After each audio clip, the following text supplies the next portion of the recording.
Everywhere at the end of time, the gift that keeps on giving. A couple weeks ago, I posted a video of my review of the fantastic project, The Caretakers, Everywhere at the End of Time, a 6-album, 6.5-hour long ambient music compilation that seeks to demonstrate the effects of dementia on the mind through sound. If you have no idea what I'm talking about, check out that video, the link is in the description. Upon finishing that video, I figured I would move on, but I found myself discovering other projects that people made, inspired by the Caretaker's work. To my surprise, these projects were not cheap ripoffs, but rather equally as creative and well made as the original. Some seek to create something nearly identical in nature, while others put a spin on the concept that genuinely adds something to the project. I've chosen 3 main ones that I'd like to showcase. In this video, I hope to give some love to those who worked very hard to make their own versions of this fascinating idea and act as a guide for others who loved Everywhere at the End of Time and want more new content. Moonlight and shadows, and you in my arms, and a melody in the bamboo tree, my sweet. Before I actually talk about this one, I'd like to shout out what you could view as a kind of preview to this project, as well as something that you may want to see to appreciate the Caretaker's work a little more. It's just a video that compiles most of the original samples used by the Caretaker for Everywhere at the End of Time. After listening to it many times, it's easy to forget that each of the songs are actually real pieces being sampled and cut up, and actually listening to the originals is a really sobering experience. To me, hearing the completely unaltered versions of the songs makes Everywhere at the End of Time even more haunting, as you can imagine that the original samples are sort of stage 0. I think knowing what the original songs are is a good way to appreciate the fact that without them, we wouldn't have what we have now. Not to mention hearing the lyrics to these songs is fascinating, and it adds some maybe unintentional context to the Caretaker's story. Which leads us into the actual first project I'd like to highlight, Everywhere at the End of Time with Voices. This one is less of a spin-off and more of a redesign of the original. What it does differently is match up the lyrics of the original songs to the tune of the different stages. Making these songs slowed, reverbed, and distorted with the voices instead of only the instruments shifts the mood of the whole project and actually makes for a much more terrifying and sad experience. In Everywhere at the End of Time, the first 3 stages are mostly calm and kind of fun to listen to. The slowing and reverb is not as noticeable if you don't know what the original samples sound like, and you get used to it eventually either way. But the With Voices edit begins with being extremely unnerving.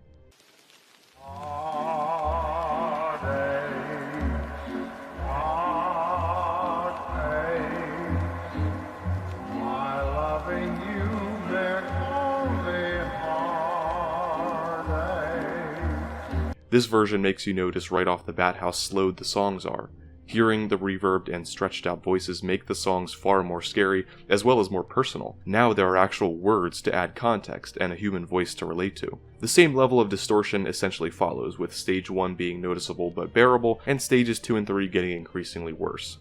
Just like in the original, stage 4 starts and begins a whole new chapter. Now the voices are so stretched and distorted it sounds as though they are screaming long moans of despair. The screams bubble up and fade away and add such a human aspect to it that even the original version didn't attain.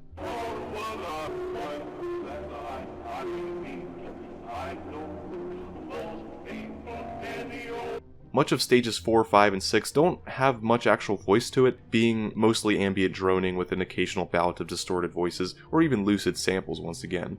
Just like with the original, stage 6 ends with an intelligible, although highly slowed and reverb song, although it is ironically not the same one from the original. You'd expect the one part of Everywhere at the End of Time that actually has human voices in it to be featured in this, but it's not. I see why, however. The project is trying to be unique, I assume, which is fine by me. The whole album is super creepy upon the first listen, but I have to admit, you kind of get used to it. The distorted voices, despite becoming worse and worse as it goes on, become less noticeable the more you listen, and it begins to sound normal to your ears. I don't think simply being creepy was the point of this project. Far too much work was put into it for that to be the goal. Adding the voices absolutely does what I feel it was intended to do, and letting your ears get used to them makes the experience more enjoyable and touching. The project attempts to mirror the original for the most part. Because of this, many of the same lyrics are repeated over and over. Everywhere at the End of Time uses samples from the songs and mixes and loops them, and this version matches the lyrics with those same mixed and looped melodies. So do not assume that this is simply a list of all the original samples that are just slowed and distorted. They actually are cut and edited in such a way as to mimic the exact tunes in the original. It is by no means an identical crossover, nor is it meant to be. Obviously, as distortion gets worse, it is no longer trying to do a beat-for-beat remake, and the creator definitely puts his own spin on it. The audio distortions are on a whole different level with human voices. That is where the creator really shined, as they were able to be completely unique with it rather than following the pattern of loops in the first 3 stages. The actual video on YouTube makes use of some amazing artwork to serve as the album covers for each stage. Fitting with the idea that the project is being humanized even more, the covers are the originals depicted as human faces.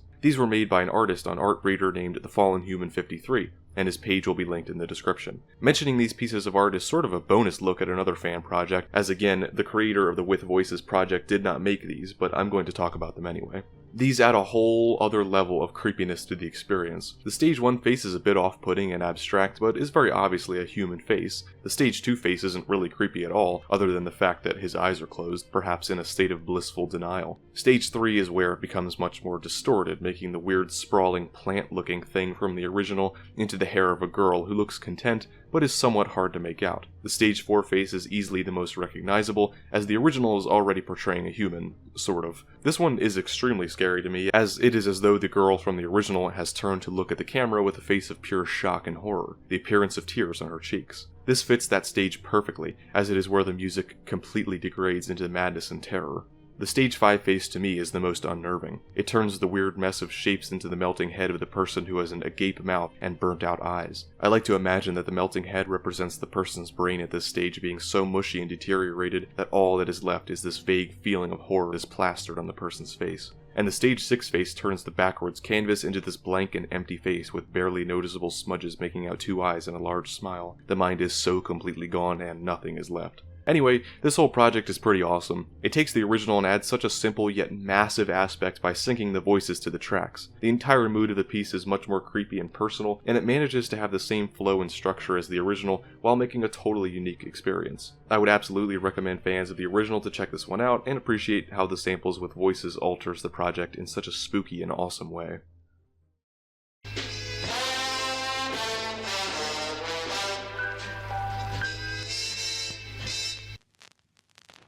This next fan project, titled All Pleasantries Must Conclude, is one of the best and most well-made ones I've seen. It seeks to create a similar experience to Everywhere at the End of Time, but one that is much shorter, being about 2 hours. It is unique for one major reason, in that it has an actual definite story that goes along with it, rather than being a general display of dementia like in the original. The description tells us that the project is meant to display the mind of a 105-year-old man who lost the ability to create new memories after a car accident in 1961. This man then develops Alzheimer's at the age of 104 and succumbs to it within 7 months. The project is trying to show what is called rapid onset Alzheimer's disease, a type of Alzheimer's that develops and kills the patient in a very short amount of time rather than over many years. The project is very well produced, using samples mainly from the 30s and 40s that are overlaid with vinyl cracking, echoing, muffling, and an eventual decline into distortion. It generally follows the same path as the original as far as the stage progression goes. One of the main sound differences is the amount of crackling. The crackling is very thick and piercing in this project, at times being enough to cause almost a headache.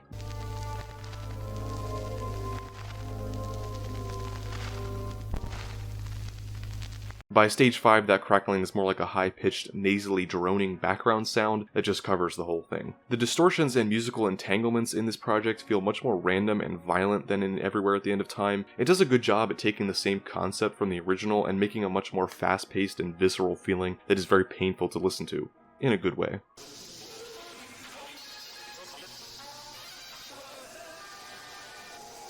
I will discuss the ending very quickly, so if you don't want to know how it ends, skip to this timestamp on the screen. Following suit with the structure from the original, Stage 6 ends with a relatively lucid song after a long while of unintelligible static and scrambled noises. The song is the classic lullaby song, Lullaby and Goodnight. Definitely a good way to end the project. There's actually another version of this same project by the same creator, a remastered edition, that is. The remastered edition is arguably better in most respects.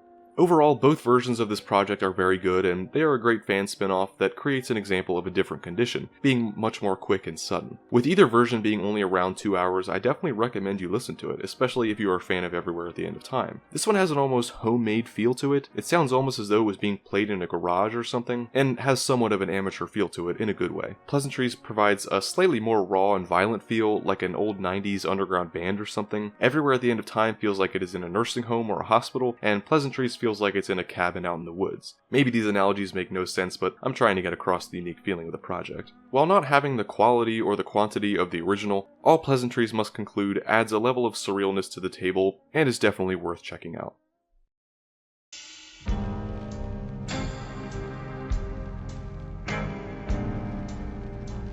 Before I talk about the third and final project I'd like to highlight, I do want to mention a few others that I found to be very well made. The first one I'd like to mention is Nowhere at the Millennium of Space, which uses the same template as Everywhere at the End of Time, only using samples from the 60s to 80s rather than the 20s to 40s. Apparently this one is a huge fan favorite, not really my cup of tea, but a well-made and unique project nonetheless.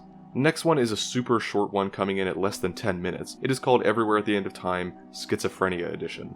This follows the 6-stage long structure with a simple piano tune that becomes more slow and dreadful as the song goes on. The part that makes it unique is that the piano is not the main focus, but rather the increasing in volume and number of voices in the background.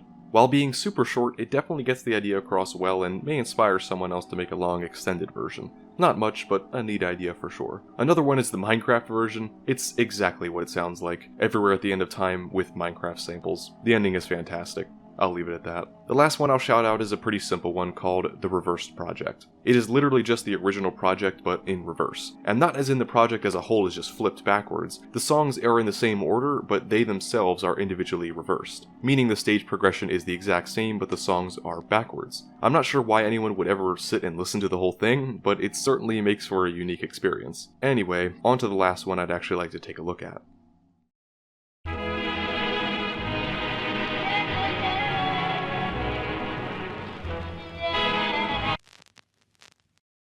The final project is one that I probably could have made an entire video about on its own. Everywhere in the Beginning of Nowhere by the Carebear is an amazing and emotional nearly 9.5-hour project dedicated to the creator's grandmother with dementia. The creator was 14 years old, by the way. The project essentially uses the same template, only with 7 stages, with a twist at the end. The music is melancholy ballroom music that slowly gets more and more unrecognizable as it goes on. Probably the main difference between this and the original is the way that the music deteriorates. Everywhere at the End of Time basically scrambles the music until it becomes a melted, staticky, droning mess. Everywhere in the Beginning of Nowhere causes the music to ever so slowly fade away into static ambience, with much less emphasis on the strange, violent distortions that most others try to emulate. The stages follow essentially the same progression, just with an extra one, and really, Stage 7 has somewhat of a Stage 8 within it. It has many samples in it that are just as good, if not better, than some of the ones from the Caretakers' work. The opening track is a nice nod to the Caretaker, being Al Bowley's Midnight, the Stars and You, the song that plays at the end of The Shining, the film that the Caretaker got his moniker from, as well as a lot of inspiration. Not to mention that the opening track and main motif of Everywhere at the End of Time is also an Al Bowley song. It uses that song as a leitmotif where the song is repeated throughout, getting worse and worse as it goes.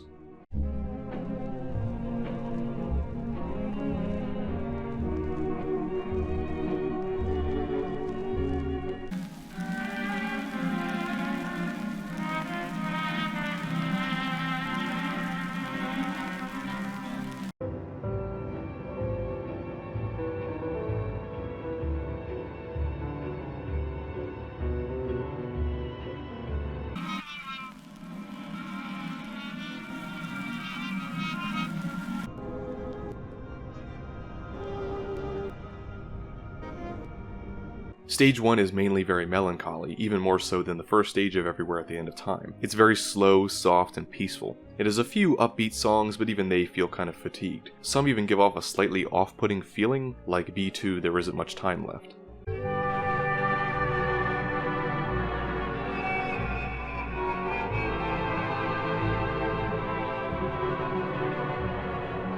The final song of the stage is very much like the last song in Stage 1 from Everywhere at the End of Time. It is a grand and soaring melody with trumpets that loops over and over. It sounds very much like an end credits song, as though the person's life is coming to a close, but oh boy, it is just getting started. Stage 2 begins with an immediate change, with much more muffling and static. The songs sound drowned out and the static is heavy. Not only that, but the music itself is very sad. It is past the point of melancholy, it is straight up depressing at this point. Especially C4, Why Should I Carry On, which sounds existential and hopeless.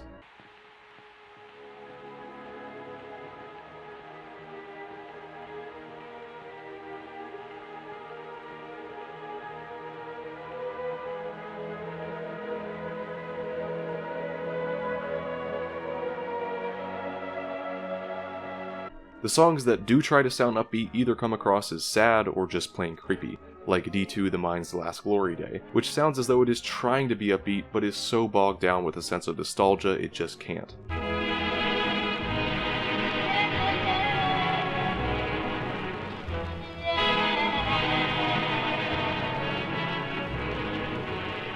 Then there is D3, Faded Childhood, which just sounds creepy.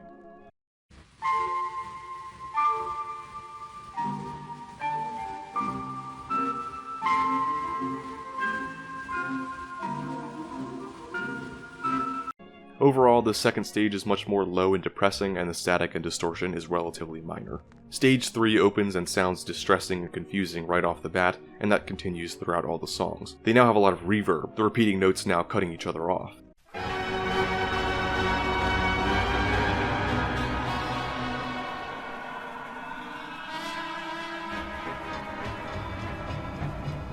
The tracks that try to sound upbeat come across as twisted and demented, like E7, The Last of Childhood Memories.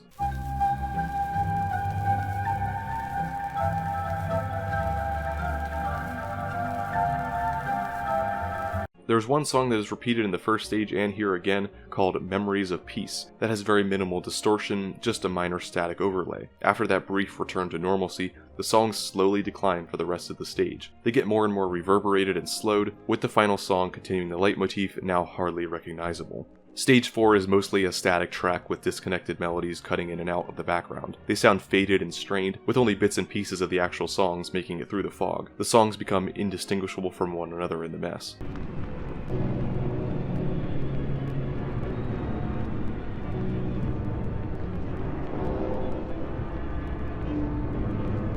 Stage 5 is mostly the same, only now the static is heavier and the disconnected notes are much more chaotic and cloudy. It basically becomes droning by the end, rather than any real notes or melodies anymore. The most notable part of this stage is what is labeled as PTSD, alluding to the character's role in some kind of war.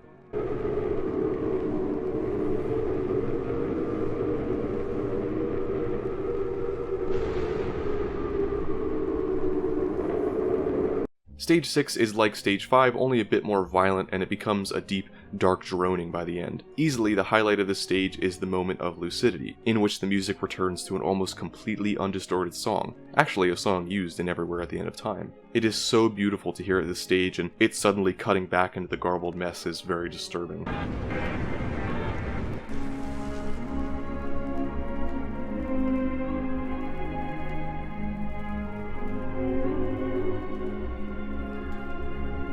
Stage 7 is a completely empty, droning wind sound, like the sound of nothing at all. All memories are gone, all melodies have vanished, and the character is brain dead. But then, the ending. The ending happens and leaves another hour and a half of content that I will not discuss. I'm not even going to leave a spoiler warning or anything, I'm just not going to talk about it. The way Stage 7 ends and then transitions into the rest is so amazing and grandiose. I don't want to risk anyone getting spoiled. It is almost, if not as good, if not better, than the ending to Everywhere at the End of Time. It takes a slightly different approach, and it's highly rewarding, and well worth the long runtime. I'm just going to leave it at that. The artwork is also very impressive. Done by the artist named Capslock, it captures a similar feel to the Ivan Seal art from Everywhere at the End of Time, only not quite as off-putting. Ivan Seal's art is in a strange uncanny valley where the paintings look hyper-realistic and abstract all at the same time, not to mention the objects in the paintings are unrecognizable. The artwork in Beginning of Nowhere is much less crisp, looking much more like a simple painting, although they do portray the same kind of confusing unrecognizability. They're very well done. The whole thing is just so good. I'm almost at a loss for words. It captures the feeling of Everywhere at the End of Time and runs with it, going on to create something unique and awesome on its own. The songs are so calming in the beginning, and listening to them slowly getting worse and worse creates a feeling of dread and sadness. Being made solely by a single 14-year-old is easily the most shocking thing about it, and their mastery of this style of music is clearly demonstrated with this fantastic project. It is arguably the best Everywhere at the End of Time fan project, and I'd be surprised if anything nearly as good ever comes out in the future. It manages to be even more melancholy than its inspiration. It feels so much more grey and nostalgic than Everywhere at the End of Time. It takes its time and devolves into madness in such a unique way. It is able to capture the same essence and drama of Everywhere at the End of Time while being original and special in its own right. The dedication of the creator is truly outstanding. It's just such a huge project. Being 3 hours longer than the already 6.5 hours that is the original, it is something that is pretty hard to listen to in one sitting. I think any way that you listen to this is rewarding, and I highly suggest any fans of the original to check it out. There's just so much to say about it that is best left unsaid for those who haven't listened to it. It provides an awesome and emotional experience, and truly feels like a proper younger brother to Everywhere at the End of Time, learning from the best and arguably doing various aspects even better. Props to you, Carebear. You did it. Well, I hope this video introduced you to some new things. Most people know about Everywhere at the End of Time at this point, but these fan projects are much less known. Give these projects some love. The amount of time and dedication it takes to create these pieces that are hours and hours long is insane, and each one of these creators put tons of energy and hard work into them. Anyway, if you enjoyed, please like, comment, and subscribe, and if you're interested in more of this Everywhere at the End of Time content, please let me know. I'll catch you in the next video. Take care.